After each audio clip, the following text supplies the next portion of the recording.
Hello दोस्तों, जय श्री राम। तो दोस्तों, कैसे हो?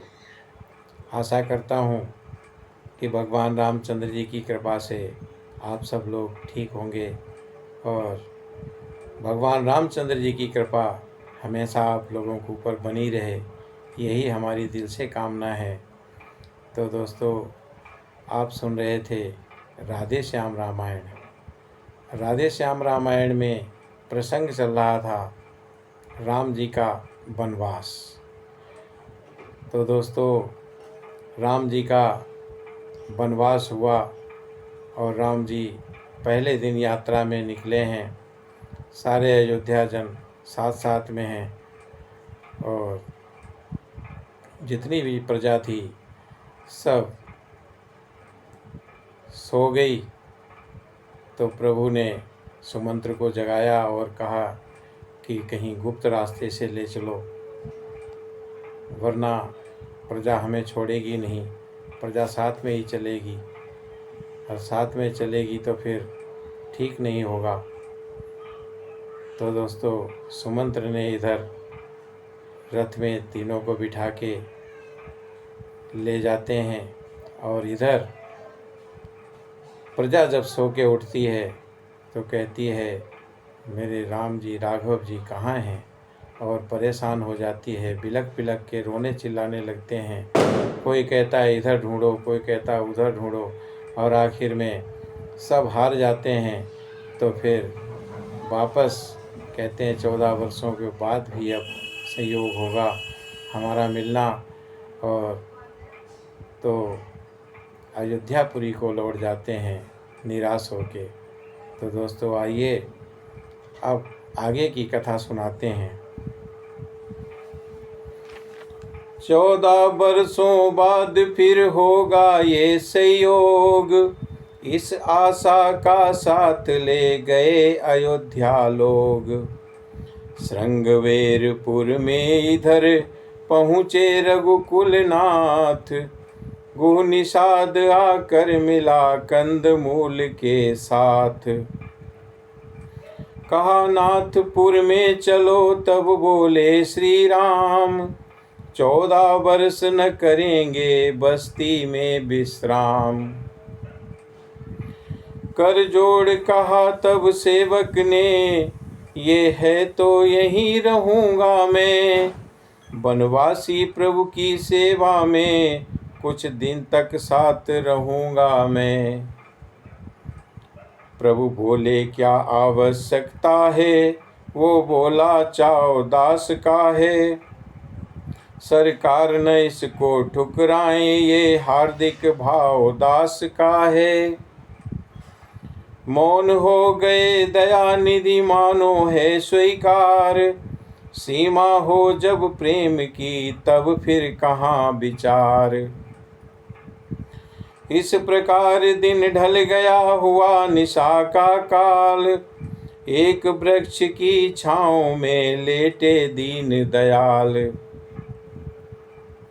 पृथ्वी का पलंग बनाया है जिस पर पत्तों का बिस्तर है, वो उस पर सोता है देखो जो दशरथ नंदन रघुबर है। जो रही सदैव हिंडोलों में, इस समय धूल धूसर है वो, जिसको बेदेही कहते हैं, सो रही कुशाओं पर है वो। वीरासन बैठे हुए लखन पहरा देते हैं दोनों का, चरितार्थ कर रहे हैं मानो पृथ्वी पर धर्म सेवकों का। ये परिवर्तन का दृश्य देख करुणा में डूब निषाद गया, बूढ़ा सुमंत भी दुखी हुआ, रग रग में व्याप विषाद गया। देखा निज साथियों पर जब यो दारुण कलेश, लखन लाल ने तब दिया धीरज का उपदेश।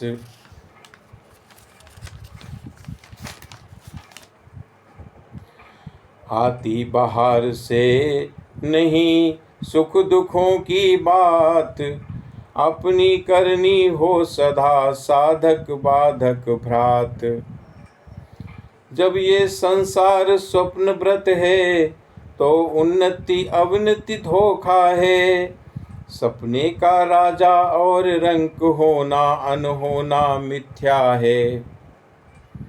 जीवों की यहाँ अवस्थाएं बस घोर मोह की रातें हैं। इन रातों में जो होती हैं वे सब सपने की बातें हैं। इनमें योगी जन जगते हैं, अज्ञानी जनता सोती है। या वे जग जाते हैं जिन पर कुछ कृपा इसकी होती है। बस यही समझ कर दुनिया का सुख दुख सहन करना अच्छा। इस धारा से तरना हो तो हरि का सुमिरन करना अच्छा। इस प्रकार सत्संग में बीत गई वो रात। राम सिया वन में जगे, जग में हुआ प्रभात। निषाद राज गो के साथ लक्ष्मण जी का वार्तालाप होता रहा रात भर, और इस तरह सुबह हो गई। रामचंद्र जी सिया उठ के बैठ गए।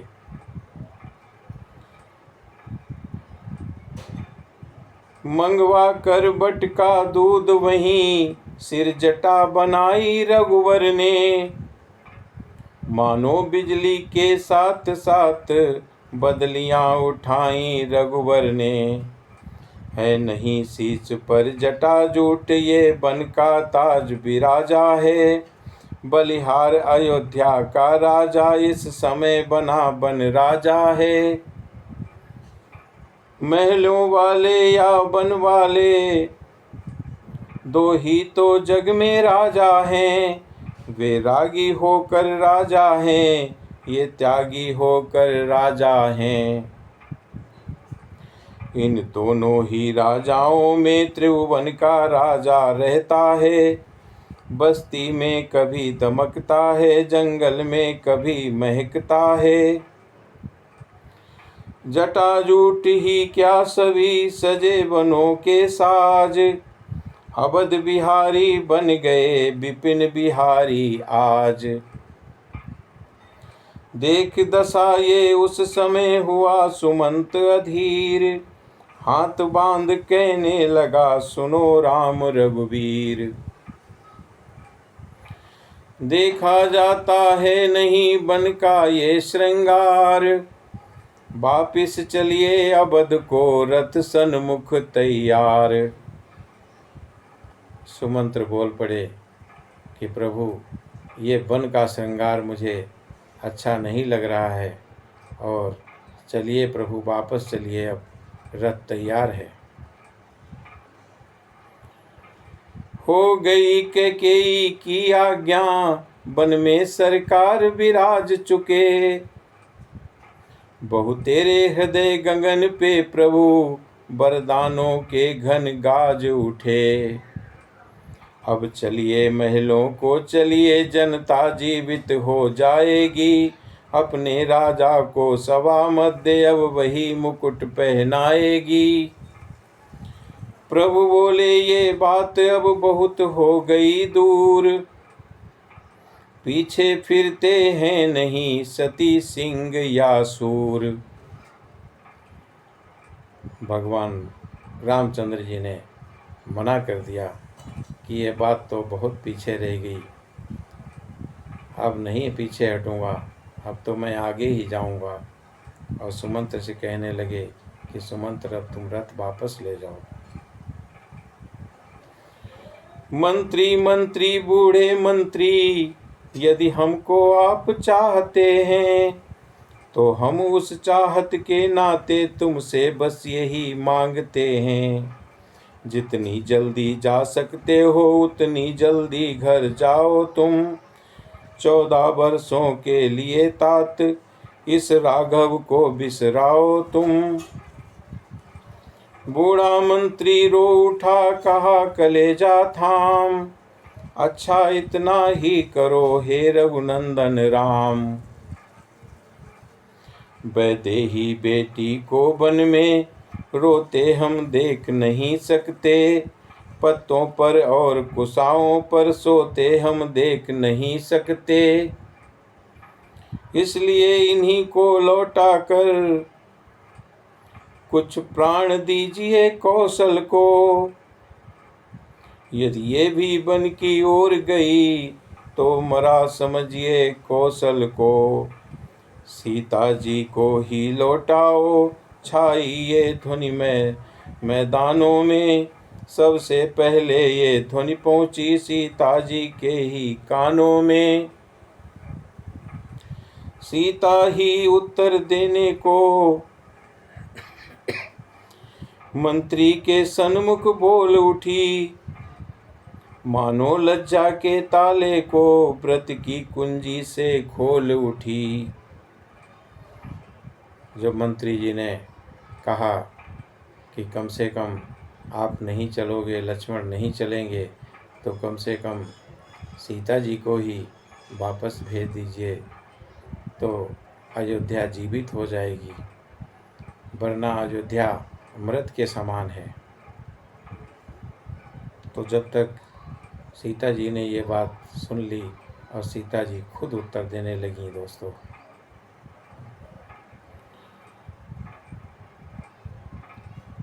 मंत्री सोने की चमक कभी सोने से अलग नहीं होती, चरणों की रेखा चरणों के धोने से अलग नहीं होती। चांदनी चांद के संग रहती, बिजली घन के संग रहती है, पत्नी पति की अनुगामिनी है, जड़ सृष्टि तलक तक कहती है स्वर्णपुरी सी अवधपुरी, पर मुझे न लालचा सकती है। हंसनी मान सर को तज कर अन्यंत्र नहीं जा सकती है। इतने में बोले लखन जहाँ नहीं है न्याय, ऐसे राजा के यहाँ कौन लौट कर जाए। अब जब सीता जी ने भी मना कर दिया तो लक्ष्मण जी को आ गई गुस्सा, और लक्ष्मण जी कहने लगे जिस राजा के राज्य में न्याय नहीं, उस राज्य में कौन जाए। कहना माता के केई से घी के चिराग जलवाएं वे, हम कांटे थे सो निकल गए निष्कंटक राज चलाएं वे। ये भी कह देना क्षमा करें हम बेटे वे महतारी हैं, जो कृपा उन्होंने हम पर की हम उसके भी आभारी हैं। और न कह पाए लखन किया राम ने बंद, सदा बड़ों के हुक्म में छोटा है पाबंद। अब मीठे रस के भरे सीधे सच्चे बैन, बोले मंत्री राज से रघुपति करुणा ऐन। जब लक्ष्मण जी इतना बोलने लगे तो रामचंद्र जी ने इशारा कर दिया कि लक्ष्मण अब तुम चुप हो जाओ। अब फिर राम जी मीठे स्वरों से मंत्री जी से बोल पड़ते हैं और क्या कहते हैं दोस्तों। दिल की तख्ती पर छोटे के बचनों को मत लिख लेना तुम, सौगंध तुम्हें है वहाँ पहुँच के बल इतना कह देना तुम। माता दे आशीर्वाद हमें हम कुशल सहित घर आएंगे, जब 14 वर्ष पूर्ण होंगे तब दर्शन उनके पाएंगे। इन 14 वर्षों में भी हम क्षण मात्र न भूलेंगे उनको, अपने विचार के मंदिर में श्रद्धा से पूजेंगे उनको। ये कहकर उठे भक्त वत्सल फिर हृदय लगाया मंत्री को, नाना प्रकार के समझाकर कौशल लौटाया मंत्री को। अब राम जी कहते हैं कि तुम ऐसा वैसा कुछ मत कहना और सारी माताओं से कि हमें कहना कि हमें आशीर्वाद दें ताकि हम 14 वर्षों बाद सकुशल लौटें और हमेशा उनको मैं पूजता रहूँगा। तो दोस्तों, आज की कथा को हम यहीं पर विराम करेंगे और इससे आगे की कथा हम शेष अगले भाग में सुनाएंगे। तो दोस्तों, पसंद आए तो लाइक कमेंट अवश्य कर दिया करो दोस्तों। इससे थोड़ा हमारा भी सुनाने का हौसला बढ़ जाता है। तो दोस्तों, जय श्री राम।